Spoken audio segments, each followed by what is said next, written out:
eu vou dar o start inicial, então.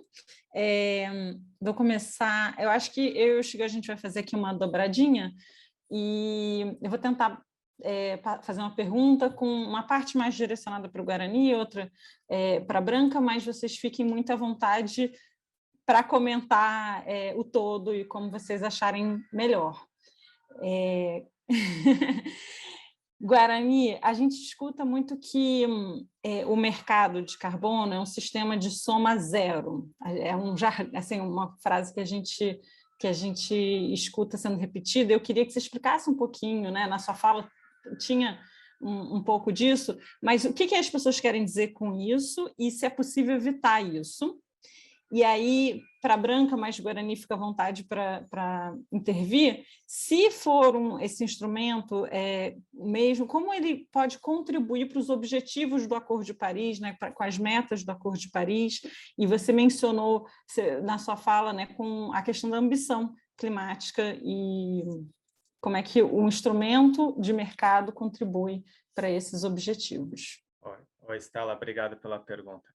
Eu fico vendo a apresentação da Branca e eu lembro, acho que a ministra Isabela aí levantou a mão para fazer uma pergunta, ela deve conhecer bem esse termo, né? Ambiguidade construtiva, que a turma fala nas negociações. Aí você lê o artigo e cada um interpreta como quer, mas na hora de fechar fica fácil. Depois, para resolver a regulamentação, meu Deus, é uma interpretação de texto, um puxa daqui, um puxa de lá.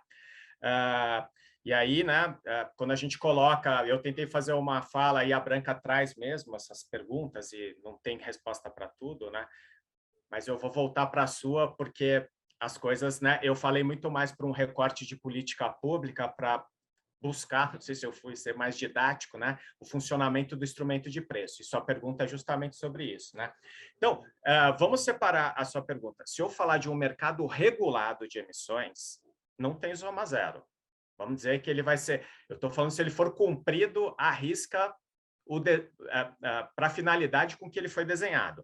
Então, vamos lá do começo.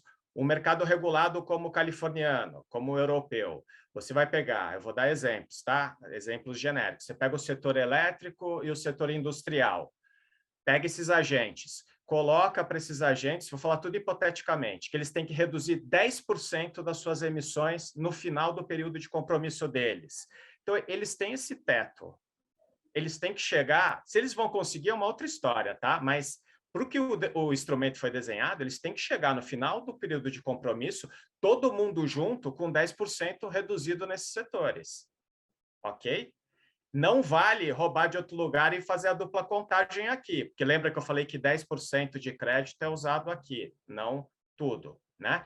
Então, se você inundar tudo com crédito, talvez dê a história que você está dizendo, né? Que aí você usa crédito, emite aqui, aí não faz a conta inteira. Mas o instrumento ele é muito racional, né? Então, o mercado lá californiano pegou os setores e disse, olha, esses setores têm que chegar no fim do período de cumprimento com X de redução. Você tem esse teto, que é a integridade ambiental. Obviamente que você tem que ter as diretrizes de monitoramento, relato e verificação para ver, né, a saída, o baseline e a chegada, né? Por isso tem que ser bem rigoroso essa medida. Em tudo estando em compliance, né, todo mundo medindo, monitorando, mensurando corretamente, relatando e verificando, e chegar no final do período com essa redução, ele cumpriu o objetivo ambiental dele. Ok? Agora, quando você vai para o mercado voluntário, como está no Brasil, vamos dizer hoje, aí não tem, né? Como você não tem uma regulação, não tem um regulador, não vou dizer faroeste, que eu estaria exagerando, mas é assim, né? Uma empresa coloca uma meta, aí ela reduz a meta dela com uma parte de crédito de carbono, a outra empresa vai fazer de outro jeito, a outra de outro, e porque não tem uma regra clara com uma regulação, né? Mas, Guarani, Então, é um desculpa... mercado regulado de carbono, né? Regulado tem a palavra ali. Então, eu estou dizendo que, obviamente, pode haver fraude, pode haver inconsistências, mas para a finalidade, né, que ele foi criado, ele deveria chegar no final do período cumprindo com esse teto. Senão, roubou no jogo. Guarani, só para provocar um pouco mais. Se eu estabeleço uma política pública, nada de mercado, eu falo assim, legal, setor industrial, setor elétrico, vocês têm que reduzir 10%, senão vocês vão pagar uma multa tremenda. E eu não deixo negociação, eu vou atingir o mesmo resultado que o teu mercado regulado, supondo que todo mundo cumpra. a parte do trade, do cap and trade, que dá a soma zero. Porque o que eu estou fazendo? Eu estou dizendo, eu reduzi 1 tonelada aqui e eu estou deixando você emitir 1 tonelada lá. Então, do ponto de vista da atmosfera, a parte da troca, a parte de compra e venda de créditos ou allowances, dá uma soma zero. Não O dá, mercado, não pode dar soma zero. o mercado como um todo, essa entidade acima, ela está fazendo as emissões reduzirem, não é o trade. O cap está baixando.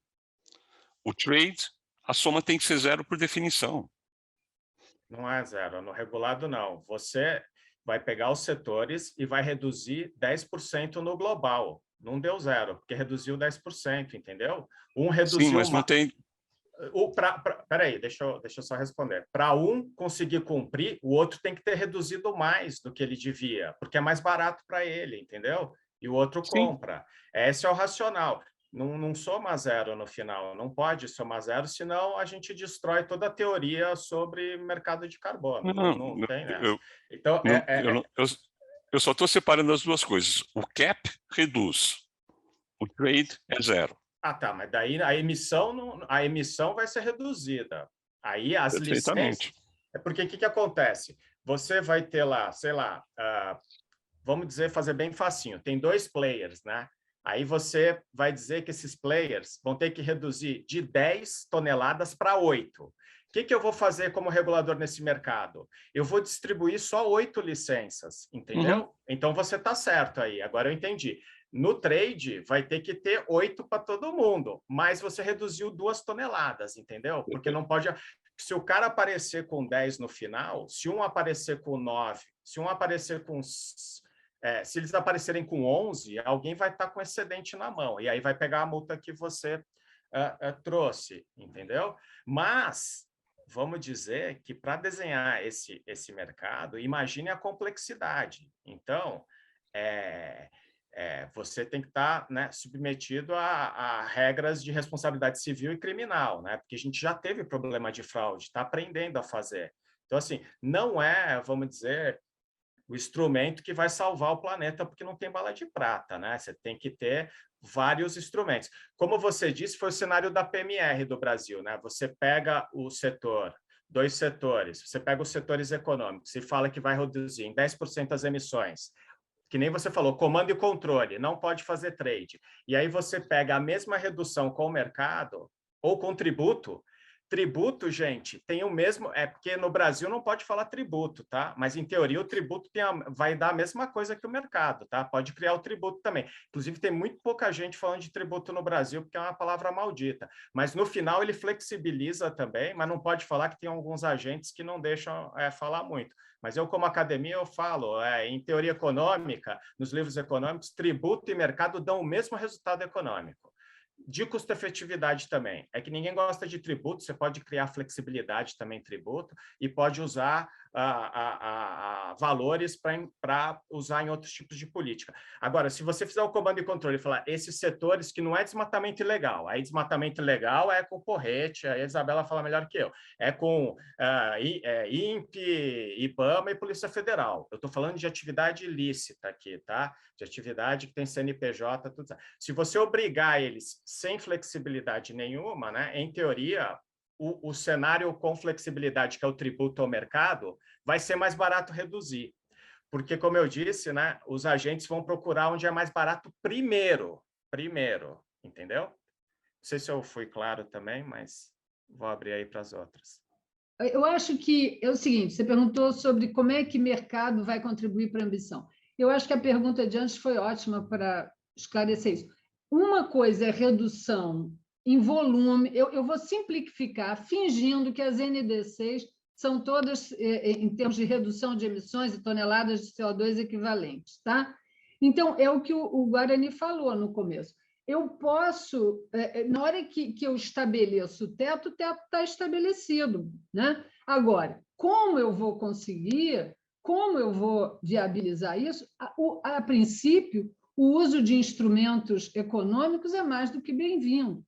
E, inclusive, também é bom a gente separar algumas coisas, como a NDC, que se apresenta para a Convenção do Clima, e o país se compromete a fazer é uma coisa. E lembrando que lá tudo é em unidades físicas. Essas unidades, elas são físicas e, idealmente, traduzidas em toneladas de CO2 equivalente. A parte de comprar, vender e trocar não é feita no âmbito das Nações Unidas, tá? Então, você tem que ter um espelho disso para fazer essas transações no mercado da UNFCCC. E mais, também outra coisa que pode confundir muito é que quando você internaliza, o Brasil, por exemplo, assumiu a sua NDC, agora olhou para dentro, governo, sociedade civil, estados, como que a gente vai fazer isso? Eu posso criar mercados jurisdicionais, eu posso criar setores em que eu vou reduzir, eu posso dar incentivos, eu posso, inclusive, misturar esses instrumentos de cap and trade com precificação, né? A taxa de carbono chamada.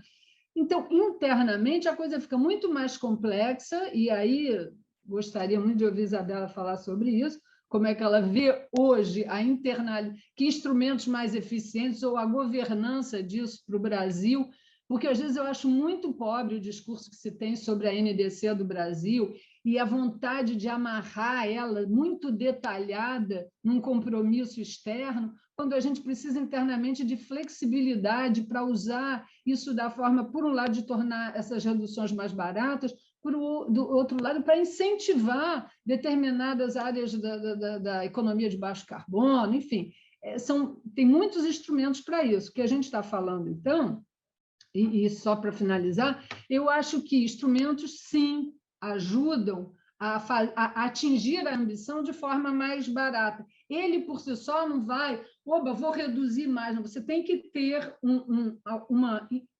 uma sinalização ou uma limitação para reduzir emissões, e aí sim o mercado, enfim, a precificação, de uma forma ou de outra, vai ajudar nessa direção.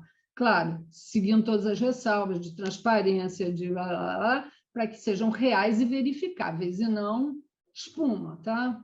Obrigada, gente. Começamos com o pé direito aqui, né, no debate. A gente está recebendo várias perguntas pelo Mente, a gente vai já passar para elas, mas antes eu queria dar a palavra para a ministra Isabela, que está com a mão levantada no nosso chat, fazer a sua intervenção. A gente vai até às 10h30 com esse debate, então, só para a gente ficar atento ao tempo. Obrigada, ministra. Bom dia a todos. Eu, particularmente, gostei muito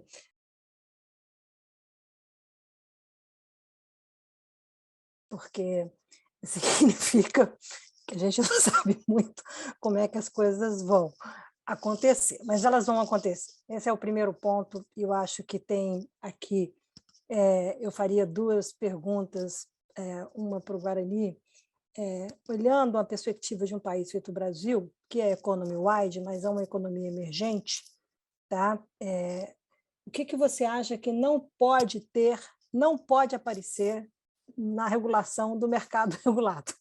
O que nós temos que chegar no Congresso e falar, isso não, porque nós somos um país hoje sem nenhum rumo climático e sem nenhuma estratégia. Aí tem a ver a pergunta para a Branca, que falou isso. Todo mundo aqui está discutindo em tese quando olha o Brasil, porque o Brasil não tem estratégia nenhuma de implementar a sua ambição, que hoje é uma ambição também contrária ao que o mundo quer. Né? O Brasil precisa rever a sua NDC apresentada em dezembro do ano passado para minimamente estar na equação política de diálogo em Glasgow. Tá? Segundo os bastidores, parece que vão fazê-lo, ninguém sabe ainda. Mas, de qualquer maneira, a Branca, eu posso depois comentar sobre governança na minha fala, porque eu acho que é um grande ponto, tá?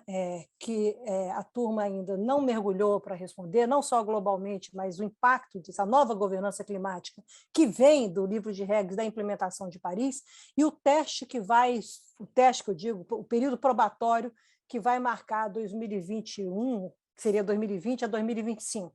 Esse é um período de ajuste, que é o chamado período de curto prazo, quando nós estamos discutindo metas de médio e longo prazo. Quer dizer, você tem que fazer um ajuste com uma ambição de neutralização na mesa, que é um compromisso político, que é uma visão política, isso não está desenhado por ninguém ainda, como é que isso vai acontecer de fato, mas você tem uma pressão de curto prazo acontecendo agora, e essa pressão de curto prazo vai pegar exatamente como é que ela influencia esse mercado de carbono, essa mudança necessária que nós precisamos ter uma visão de curto prazo de transição para que esses instrumentos, como você bem colocou do artigo 6, sejam minimamente palatáveis para a gente trabalhar no Brasil de 2021 a 2022.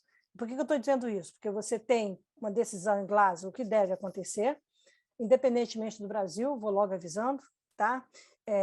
E, por outro lado, tem uma decisão interna, como o Guarani fez menção aqui, de movimentos políticos no Congresso Nacional, de fazer avançar pelo menos um desses instrumentos, que é o mercado de carbono regulado, já que o voluntário existe e está meio solto aí do ponto de vista, da minha opinião, do ponto de vista político e do ponto de vista de credibilidade, embora interesses possam ser colocados, mas como você não tem estratégia de implementação, como é que você define metas setoriais? Como é que você quer, de fato, avançar nessa perspectiva e como é que você vai, no futuro que eu espero próximo, avançar e entender cada setor e combinar isso numa estratégia de desenvolvimento nacional, já que é economy wise.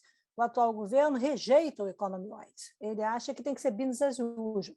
E o jogo de clima tem dois lados. Ou você está do lado do problema, ou você está do lado da solução. Tá? Não tem outra história. E o mundo está mudando nessa complexidade da equação climática. E as duas perguntas são, então, o que não pode acontecer, o que a gente tem que fazer dama de controle, o Shigel tem que ir lá para dentro do Congresso Nacional e sacudir as pessoas e falar isso não, pelo amor de Deus. E, por outro lado, Branca, eu acho que o que, na realidade, a experiência de CDM, a experiência que nós tivemos, mostra o que não pode estar no modelo de governança climática olhando esse período de curto prazo. Tem que ser evitado. O que existe hoje é uma tragédia, mas como que a gente força alguma coisa mínima para ter aí um arranjo que espero que o próximo governo a gente terá que amadurecer isso ano que vem, para que o próximo governo possa já começar no rumo certo, talvez num processo de progressividade, mas o debate aqui mostra que não será trivial por uma única razão. Tem outros adultos na sala, como a gente fala na linguagem, e esses adultos são aqueles que têm poder de cortar a emissão. Tá? Essa é a diferença de Paris quando você põe todo mundo no jogo. Você chama outros players que não estavam na equação antes e essas pessoas têm o poder de tomar a decisão, de cortar a emissão. Estamos falando aqui de mitigação. Tá? Então, é uma provocação para fazer vocês mexerem assim, com o nosso imaginário do tamanho do problema, que não é só do Brasil, mas que no Brasil tem contornos específicos, que o Brasil tem esse carbono não econômico do desmatamento, que cobre, e quando sair isso, se você tirar isso, você cai numa urgência dos setores econômicos brasileiros que me parece que estão muito aquém do que está acontecendo no mundo real, nos seus interesses que envolvem carbono. Acabou de sair o ato do governo americano para bloquear, ou para de começar a pôr pressão no comércio vindo de carne. Tá? Então, já começam outros contornos. Mas, desculpe me estender, Shigel, só devolvendo aí para que eles possam dizer o que a gente não deve fazer. A primeira coisa que a gente deve fazer, Isabela, é chamar você, o Guarani e a Branca para poder coordenar tudo o que vai acontecer daqui para frente. Mas Guarani, eu acho que... Branca, acho que a bola está com vocês agora. Olha, obrigado pela pergunta, Isabela. Também tem um pouco de luz na sua pergunta, tem também um pouco de ajuda aí para direcionar a discussão. A sua pergunta é tão relevante que hoje, a tarde inteira, eu vou estar lá com o nosso time lá do GVCS, porque a gente decidiu, vou anunciar em primeira mão para vocês, tá? A gente decidiu que a gente está sendo muito procurado por assessores e diferentes agentes, né? Eu acho que a gente tem que conversar com todo mundo, né? A gente, como academia, tem que conversar com todo mundo mesmo, né? De A a Z. E a gente decidiu que a gente vai soltar um trabalho, e aí eu vou entregar para vocês e tal, que é os 10 pontos que deve ter, né, Isabela? Que eu acho que é bem na sua linha. Então, eu ainda não me eu fiz uma leitura muito assim transversal nas emendas, né, na principal lá, que me indicaram, numas trocas, eu vi alguns comentários também, e a gente vai se debruçar para fazer os 10 pontos para a gente se posicionar, assim, o que não pode faltar, né? Então, assim, o que eu começaria agora, que eu já sei que não pode faltar e que eu vi lá que tem que estar assim, bem clara as coisas, é que assim, o primeiro passo para criar um instrumento de preço, a gente está falando de mercado regulado, é ter um sistema de informação nacional de baixo para cima, né? O governo, né, qualquer governo com uma visão de Estado, tem que saber quem está emitindo o quê. Não é inventário top-down nacional, não, que o Brasil é excelente, é top, né? Você já esteve lá, Isabela, e realmente o Brasil faz um belo inventário top-down, mas é um inventário de baixo para cima. Eu quero saber, no menor nível organizacional, quem está emitindo quanto geograficamente no Brasil, né? E por empresa.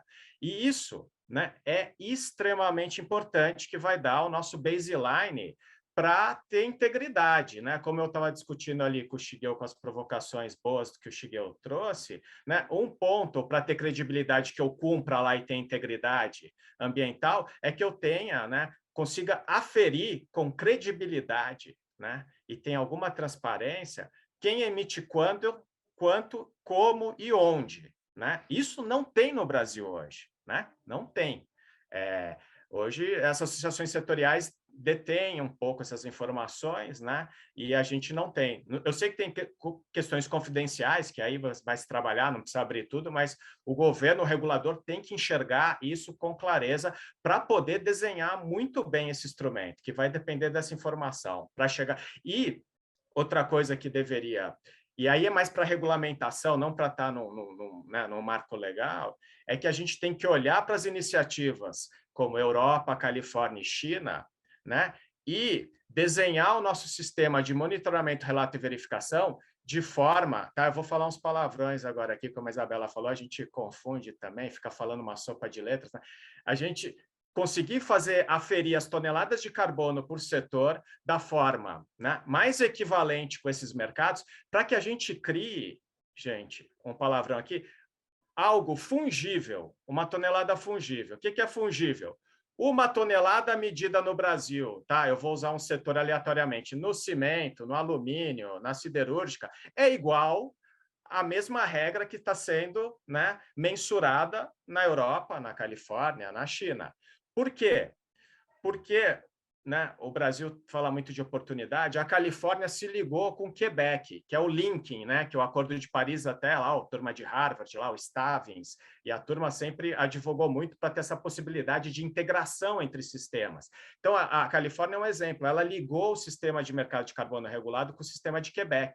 E aí o que acontece? Você aumenta os players, aumenta o custo de abatimento e tem mais, né, liquidez esse mercado. Então, a Califórnia hoje é ligada com o Quebec, né? Por quê?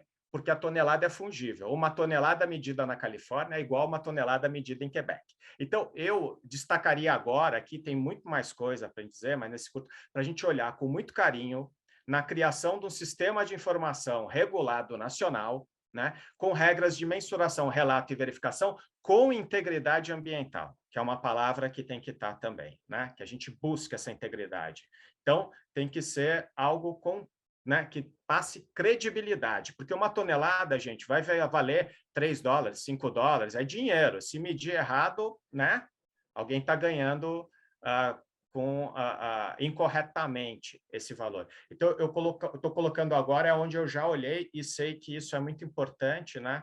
Então, tem que se criar. Tem lá o sistema, o Sirene, né, do MCTI, que é um sistema lá de relato voluntário, mas que é pautado no programa brasileiro que inclusive eu faço a coordenação, que é o GHG Protocol brasileiro, né? Mas que as empresas voluntariamente enviam suas emissões. É diferente, né? Os objetivos de um programa voluntário, né, de contabilização de emissão para a empresa, o objetivo dele não é o objetivo de regulação. Então, há diferenças em se construir um sistema de informação regulado nacional para dar base para um sistema regulado, que é um mercado de carbono regulado. Então, a gente tem que olhar com muito carinho isso. É muito técnica essa discussão, ela é chata, mas ela é importantíssima, a gente está de olho nisso. E o que não pode faltar é o OAC também presente nesse debate, porque eu sei que, né, as associações aí setoriais estão bastante intensas nesse debate, e é importante que a gente tenha aí, né, diversidade nas visões para a gente chegar num melhor denominador comum, assim esperaria. Bom, Isabela, obrigada pela pergunta. Ela enfim, ter a oportunidade de falar exatamente o que eu acredito e que tanto me angustia, essa história das oportunidades que a gente vive deixando cair por terra, enfim, particularmente nesses últimos tempos. Eu acho assim que qualquer coisa a ser feita, de fato, será para o próximo governo, e nada como você ter um ano e tanto aí pela frente para poder organizar essas informações. O Guarani falou a necessidade do conhecimento de se ter uma radiografia exatamente de tudo que temos. Agora, eu acho que, além da radiografia do que temos, é clareza do que queremos, não só o que queremos, do desejo, mas das possibilidades, porque o Brasil é um país médio. O que a gente tem de bom? Quer dizer, quais são os nossos ativos mais importantes? Alguns deles estão perdendo valor, porque, exemplo, você tem a carne, a gente produz muita carne. No dia que fizerem a carne sintética de laboratório, estão quase fazendo, de repente, algumas dos recursos naturais que a gente tem já não fazem tanta importância.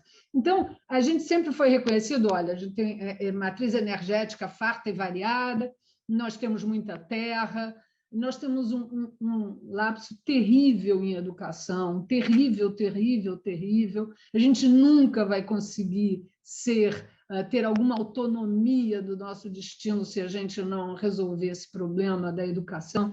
Então, eu acho que tem que montar, além dessa radiografia que o Guarani tão bem descreveu, uma instância que vai ter que ser coordenada, eu acho, pelo governo, como a gente teve pré-Copenhague, que botou todo mundo, o plano ABC saiu de lá, quer dizer, o conhecimento profundo do que a gente emitia e quais eram as alternativas, possibilidades. Ali foi, digamos, uma versão primeira, incipiente, mas assim, essa visão estratégica. Quem é que está? Quem são as empresas afetadas? Onde se pensa sobre este termo, sobre o tema no Brasil? Quem é que produz conhecimento? O que está acontecendo no mundo? Aonde a gente vai poder surfar? Onde a gente vai poder ser determinante? Onde a gente vai grudar para pegar numa boa? Quer dizer, todos os setores têm que se ver no futuro, porque senão eu vou ficar fazendo, vai ser um desperdício enorme de esforço. E fazer esse processo de descarbonização, né, ser neutro em carbono, significa o quê para o Brasil? O que a gente vai fazer primeiro, o que a gente vai fazer depois, pegar o trem andando? E isso eu acho que é mais difícil nisso, e aí vem o tema da governança, é que nem uma escola de samba que sai, gente. Quando sai, você não acredita como é que saiu. Tem que coordenar as diferentes alas, tem que ter um tema comum, todo mundo tem que cantar o mesmo samba. Quer dizer, não é simples, mas tem que existir o desejo de construir esse futuro descarbonizado, que seja inclusivo, que seja diverso, que valorize o que a gente tem de melhor, o nosso conhecimento, a nossa base natural, a nossa biodiversidade. Então, é muito fácil falar, mas é muito difícil fazer. Por isso, bom, certamente é impossível fazer nesse governo, eu sei que, enfim, se começar a entrar por aí brota a revolta, mas, enfim, eu acho que no próximo governo, independente qual seja, eu acho que já vai ser possível desenhar isso. A gente, só para concluído, a pandemia nos mostrou como é que, às vezes, num período muito curto, você tem que dar aquela reviravolta. E eu achei muito interessante ver como os Estados Unidos tinham tudo já estruturado. A visão de que poderia ter uma pandemia, saber que atores colocar junto, investir em remédio e em vacina, pegar as vias de vacinas que estavam sendo divididas, escolher empresas, universidades, manter aquilo, a comunicação e as estratégias com o gabinete de crise direto, e você sai com uma vacina. Quer dizer, tem que ter coordenação, visão, recursos, enfim. Shigeru, posso adicionar 2 comentários? Branca? Deixa eu só pegar, Isabela, só uma frasezinha que eu não vou resistir. Desculpa, você esquece. Porque a gente está falando muito de governo quando a gente devia estar usando a palavra Estado. A gente já criou exatamente, isso que eu ia governo um falar. atrás do outro Isso, e a gente não sabe ainda como criar um isso. Estado. Toda sua, Isabela.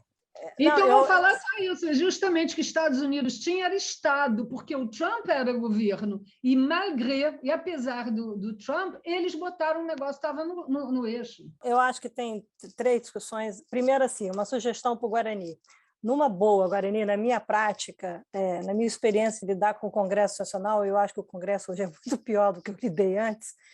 Acho bom, além das 10 medidas positivas, deixe claro pelo menos 5 medidas que não podem ter.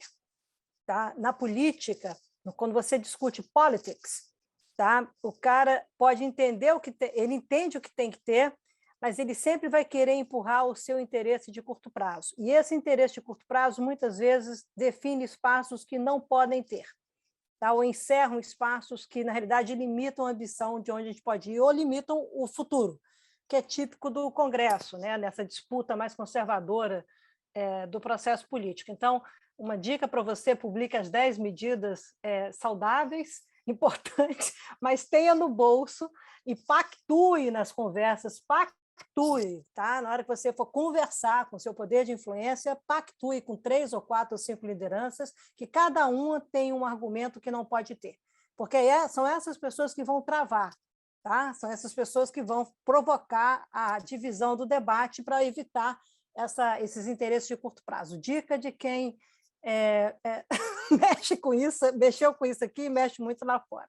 Segunda coisa aqui, muito rapidamente, Branca, não é que seja uma coisa impossível, etc. É uma coisa complexa, é complexo para o mundo todo.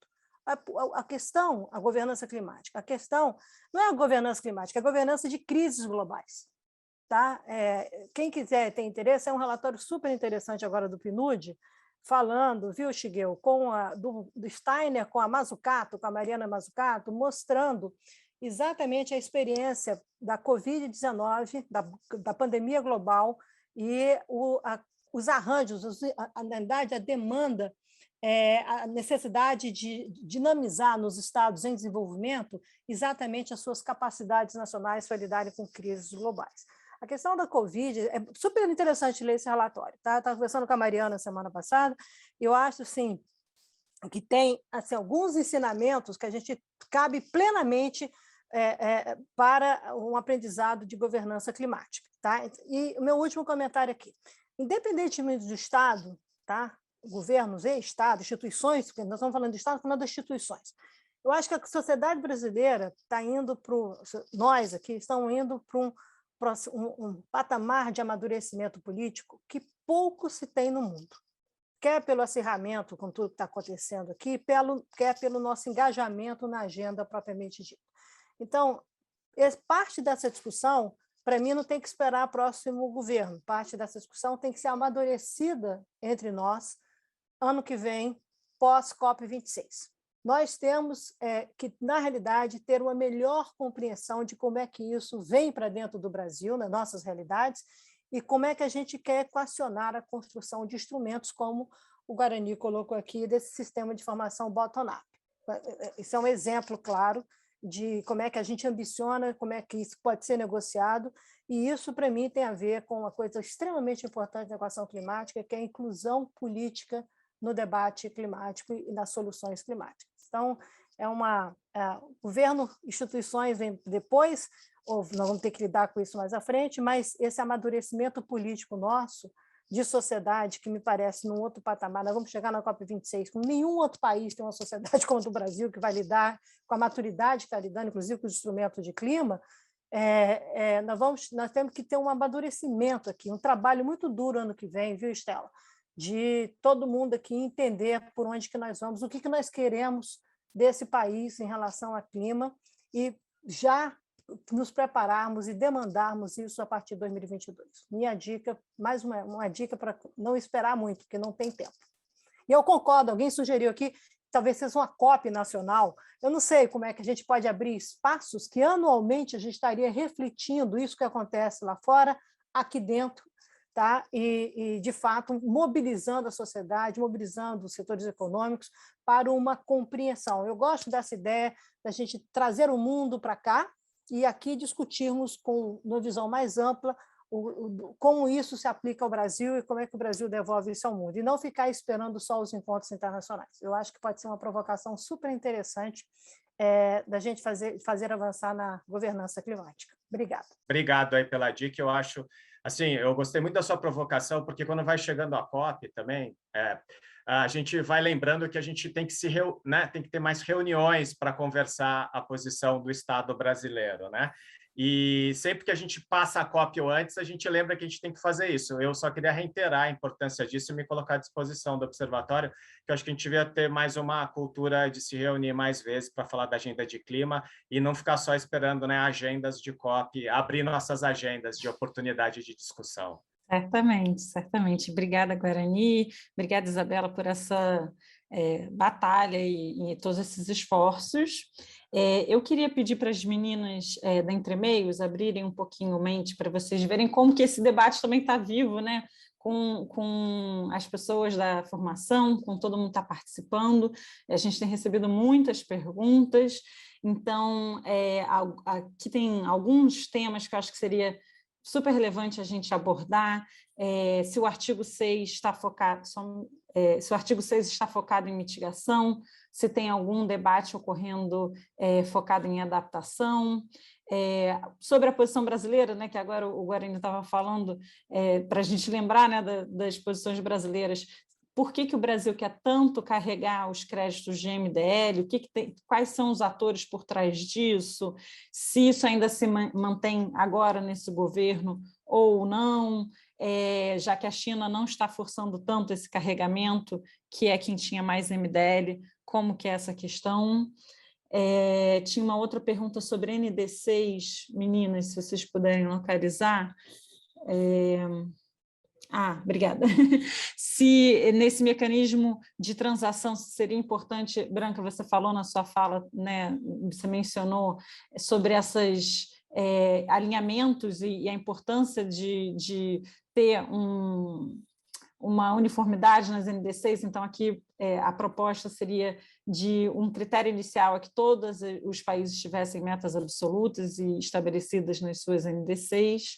E eu acho que depois valia a pena a gente discutir um pouquinho floresta e rede e o papel dos povos tradicionais, salvaguardas, mas eu vou deixar esse ponto para depois, que o Shigeo vai fazer uma intervençãozinha. Acho que a gente pode dividir dessa forma, né, Shigeo? Primeiro esses primeiros pontos e depois a gente entra no tema florestas. Tudo isso antes de 10h30, gente. Branca ou Guarani, quem pode começar? Então, Branca? deixa eu começar agora. Eu vou ser muito rápido, porque realmente dividir isso até 10h30 não dá. E depois a gente responde por escrito, né? Então, a pergunta era a história se não seria melhor metas absolutas para a NDC de todo mundo.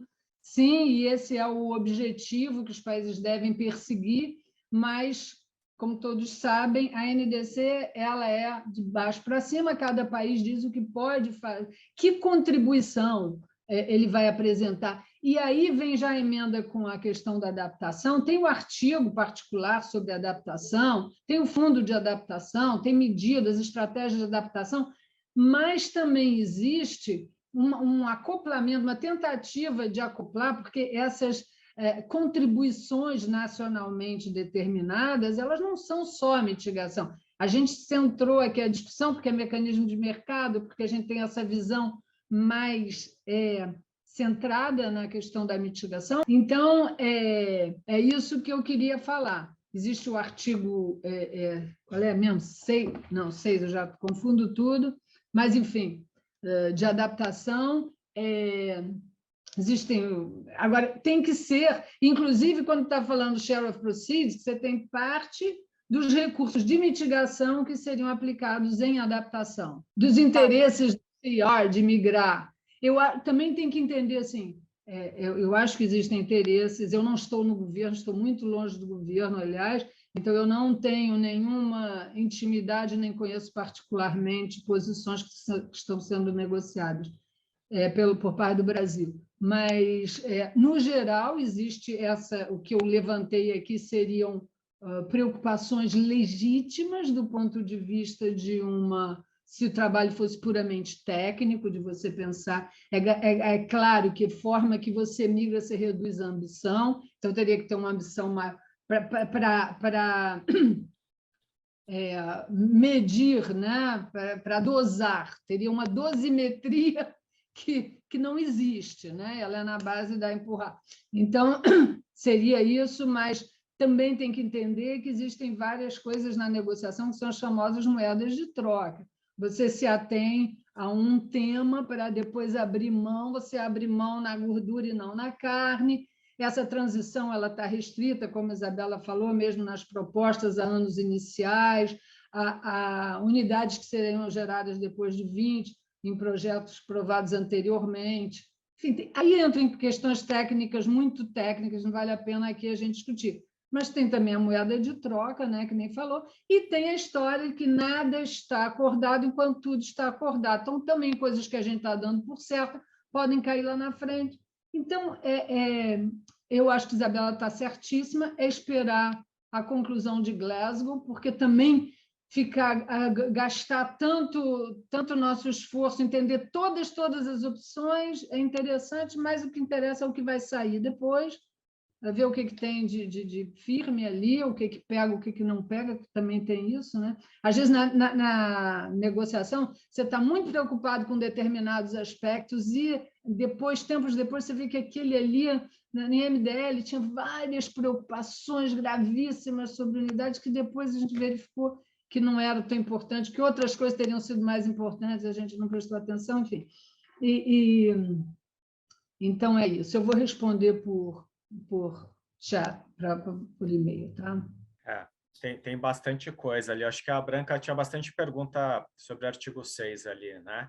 E só fazendo aí um pouco, reiterando o que a Branca falou, né? Nós estamos aqui, a gente pegou um flanco, e a gente está discutindo instrumento de mercado, né? Para cumprir metas climáticas. Obviamente que esse debate aqui é muito mais amplo que isso, né? A gente está falando de mitigação, tem adaptação, e tem outros diversos instrumentos de mitigação que tem que ser combinados com o instrumento de preço, né? Seria o nosso climate package, né?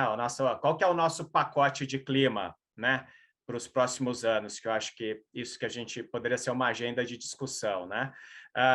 E aí tem uma pergunta aqui que eu acho que veio no chat, que eu vi mais ou menos ali, que eu acredito que o inventário bottom-up daria subsídio para o nacional, né? E que se isso, de certa forma, iria contemplar as ações de mitigação que não aparecem no inventário, e que isso é muito desafiador. Assim, concordo que é desafiador, e também mudança climática, tudo é desafiador, né? Eu acho que, assim, quando você ouve alguém falando que é desafiador, só não você que fez a pergunta, não pode ser desculpa para a inação, né? Porque tudo vai ser complexo, desafiador, etc. A gente tem que fazer, não tem como. É desafiador, mas tem muita lição aprendida e é possível fazer. O que eu quis dizer lá no inventário bottom-up é que o inventário top-down nunca vai deixar de existir porque tem um bottom-up, né? Cada um tem o seu objetivo, né? Tem um objetivo definido. Mas o objetivo de inventários, né, e sistemas de informação para desenho de política pública, eles vão ter outras características que vão melhorar, né, a decisão, né, e a visão do tomador de decisão que está lá do outro lado da política pública, né, para desenhar melhor o instrumento que tem que ser feito. Então, é nesse sentido que eu falei que o bottom-up é muito importante, e para o mercado vão ter regras e características específicas, tanto para mercado quanto tributo, que não é outro tipo de inventário que vai suprir essa lacuna.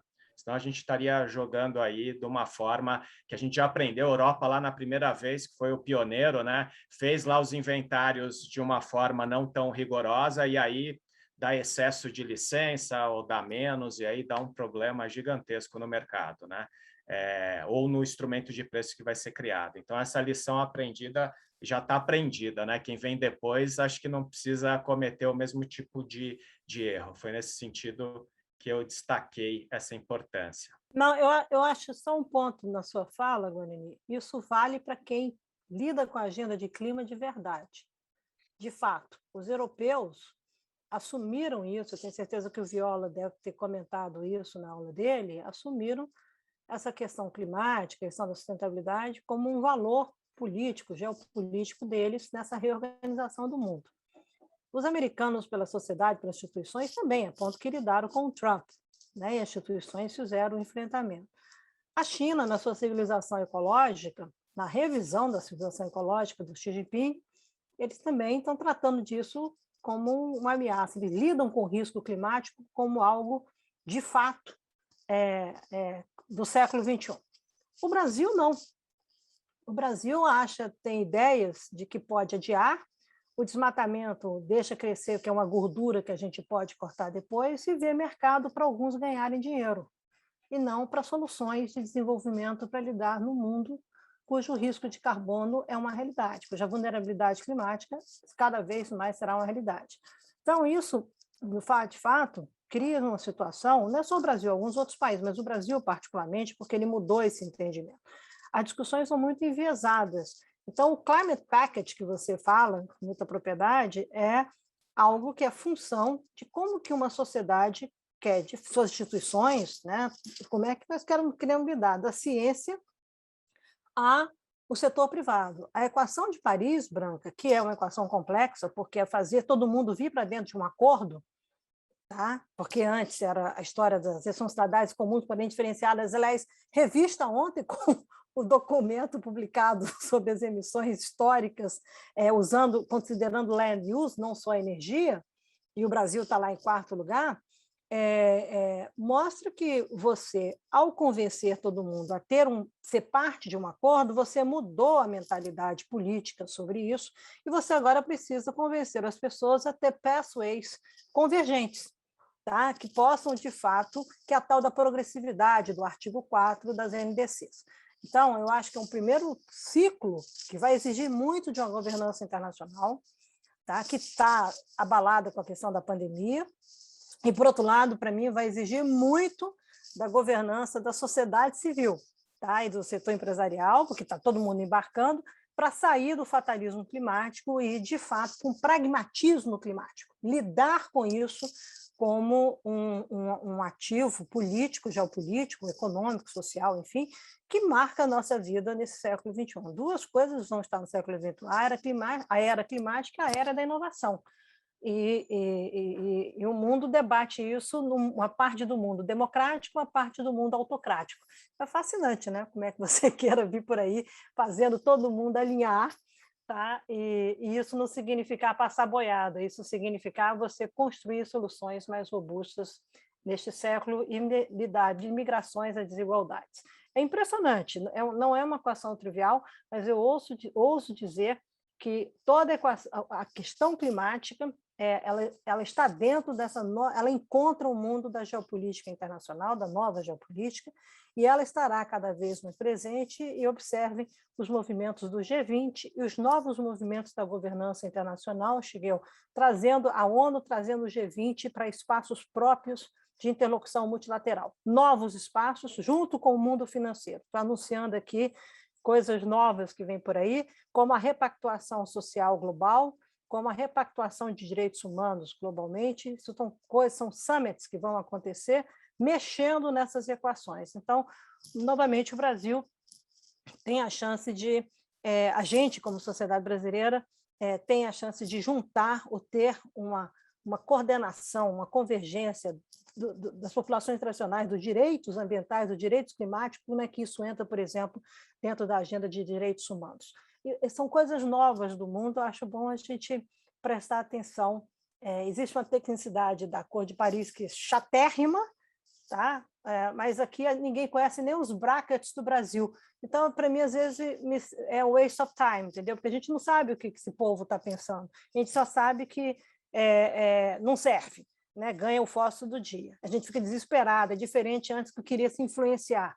Agora, eu acho que tem uma agenda colocada imediatamente, colada, que emerge e que nós temos que mergulhar nela, que deriva de Paris e deriva exatamente dessa construção nova de mundo sob um risco climático e sob a perspectiva da inovação. Vai por aí. Acho que talvez nós devíamos ter um Green Deal na Amazônia, por exemplo, os países amazônicos, seria um grande ativo político nosso, viu, Shigeru?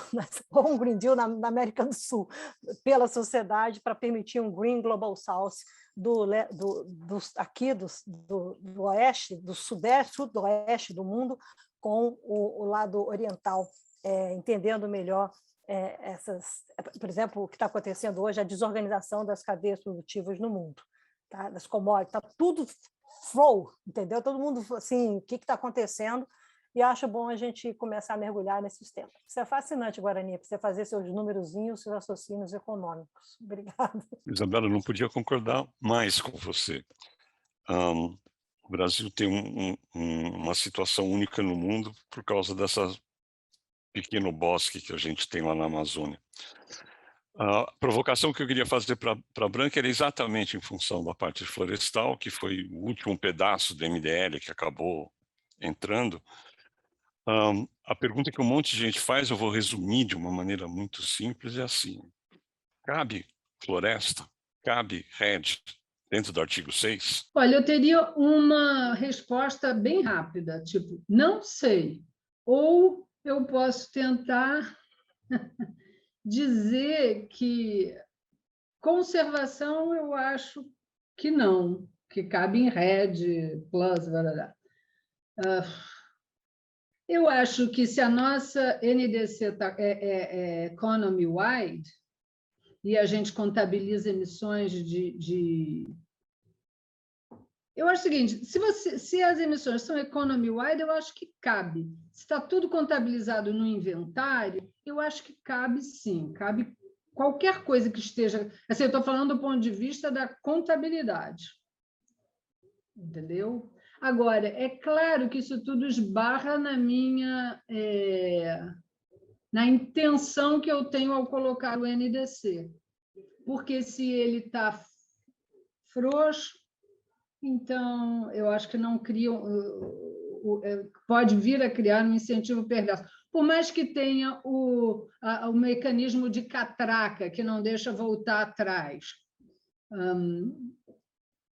Eu acho muito difícil. Acho que o grande desafio do Acordo de Paris é que, do jeito que a arquitetura que ele conseguiu se concretizar, e aí parabéns a Isabela e todos que tiveram naquele momento, porque precisou de muita criatividade, de muita flexibilidade, de pensar coisas novas, de um sistema que não é um objetivo único, mas que tudo se encaixa para ter entender que ele é progressivo, que ele é de curto, médio e longo prazo, que cada país tem a sua característica, você está juntando todo mundo num pote só, mas que uns são mais diferentes que outros, e que não foi uma equação simples. E eu acho que a gente, aos poucos, vai equacionando isso. Então, em tese, eu acho que podia entrar, mas assim, se você tem uma economy-wide, podia entrar, qualquer coisa poderia entrar em artigo 6 se tivesse no inventário e tivesse debaixo do seu limite.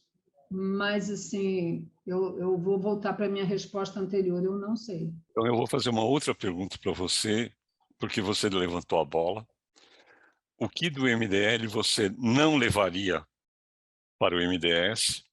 E o que do MDL você fala assim, putz, mas isso daqui precisa melhorar trocentos %? Aí eu posso dizer, eu sei muita coisa que não precisaria do MDL. Eu acho assim, é um sistema muito, muito pesado. Então, ele estava vendo, caso por caso, grande, se gastava... Eu sempre ficava desesperada. Acho que a gente está emitindo 200 mil toneladas para certificar meia. Então, eu acho que ele é foi um projeto, um sistema muito pesado. Acho que tem que ter listas positivas, acho que tem que ter aquele MDL mais tipo quase setorial, que o Banco Mundial tinha desenhado lá atrás, que você tem um benchmark que vai descendo. Então, tem várias coisas para dar escala, para reduzir, eu acho, o peso do MDL. O que eu aproveitaria? Primeiro, as pessoas que, nesses 20 anos, se especializaram e desenvolveram metodologias, um mercado, uma forma de ver o carbono, uma forma de negociar. Quer dizer, eu acho que isso tudo foi um ganho, foi dos maiores ganhos do MDL, eu acho, você criar a comunidade, que começou a pensar em projeto, começou a pensar em carbono, começou a pensar em crédito, em calcular todas essas coisas.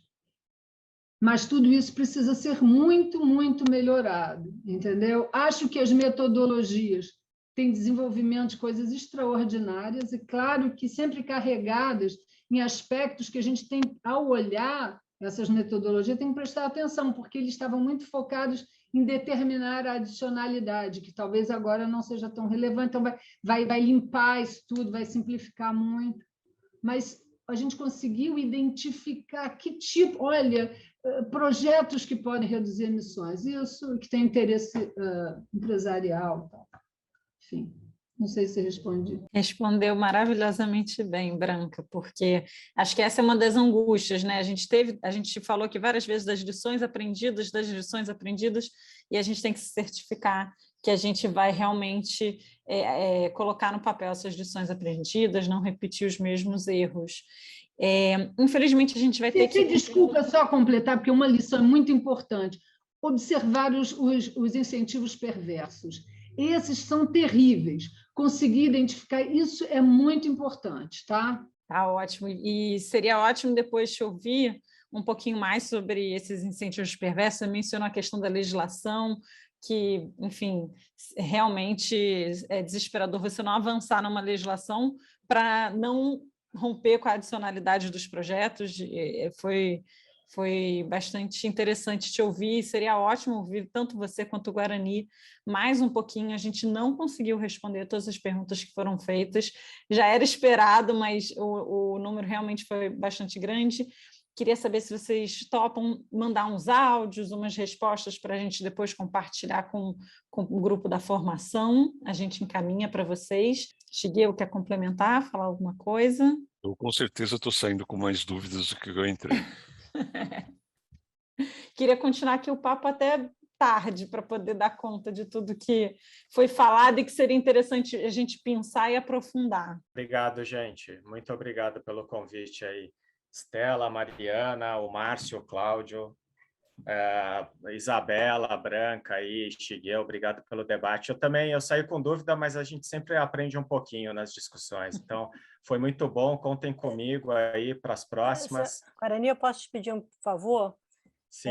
Vou fazer um pedido aqui como brasileira, e para a Branca também, vocês estão envolvidos nisso.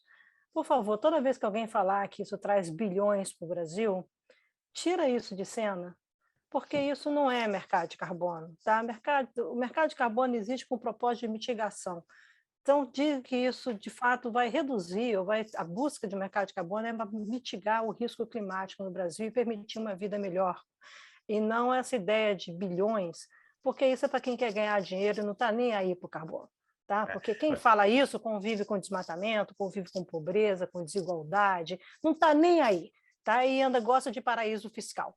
Então, por favor, tá? Assim, eu peço encarecidamente, uma frase, não são os bilhões, é o que essa trajetória pode possibilitar de desenvolvimento desse país, um desenvolvimento mais justo. Tá? E aí acaba com essa coisa fake do Brasil, do setor privado, de corporações, de setores econômicos, que acham que me dá um dinheirinho aí e dane-se o mundo. Nós temos que acabar com isso. Isabela, eu tinha uma coisa que eu não falei, mas vou me permitir aqui um minuto com a sua fala, porque é uma falácia isso também. Assim, desde que eu estou nessa discussão de clima, né, e de precificação aí mais de uma década, eu sempre sentei em mesas que, quando eu conversava, só tinha vendedor, né? Comprador nunca tem nas mesas que eu sento, né? Às vezes tem, agora aumentou um pouco, de fato, né? Com essa onda que deu agora. Mas, como a Isabela falou lá no comecinho do Climate, como eu comentei o Climate Package, dá para a gente sentir a seriedade quando a gente bota na mesa o sistema de informação robusto, né? E específico e com credibilidade, porque aí quem pula fora é quem sabe que não quer entrar em nenhum compromisso, né? Então, eu até lembro, agora eu não lembro do nome de uma norueguesa que disse que a agenda só andou na Noruega lá atrás em precificação de carbono, quando ficou claro na mesa, e aí vai na sua fala, né, Isabela? Até eu não tinha conectado isso na minha cabeça, mas ela falou que só ficou claro quem eram os perdedores, entre aspas, né? Quem é comprador. Olha, os compradores daqui para frente é essa empresa com esse nome, tá aqui a lista. Então, a gente começa a falar com a demanda, né? Se a gente for regular. Quem vai cumprir? Isso. Quem vai cumprir com a obrigação? Porque daí vai ter que dar informação e vai ter que cumprir. E a gente está falando, tudo bem, não é para ser comando e controle, a gente pode criar instrumentos econômicos para ajudar, para ser mais competitivo, para toda essa narrativa, entre aspas, que dá para se fazer, né? Dá para se pensar, né? Não sei se vai ser perfeito, mas realmente eu concordo com você, esse discurso né, eu já ouvi falar, eu fui para um evento que a pessoa, né, que o pessoal falava Arábia Saudita verde, né? Eu falei, gente... A brincadeira é falar que, na verdade, o artigo 6 não é sobre mercado. O artigo 6 é o guichê onde você pega uma licença de vender carbono. Mas assim, é um artigo que vai dizer quem são os losers, quem são os winners. Tá? E é sempre quando você estiver conversando com alguém, você olha assim, esse cara é loser, esse cara é winner. Porque aí você vai identificar como é que ele está jogando na negociação do mercado. Tá? É verdade, é isso. Quando tiver isso claro e tiver a demanda clara, eu acho que a agenda ainda está um pouco, né? A gente já sabe, mas enfim, sempre encrenca em algum ponto da agenda.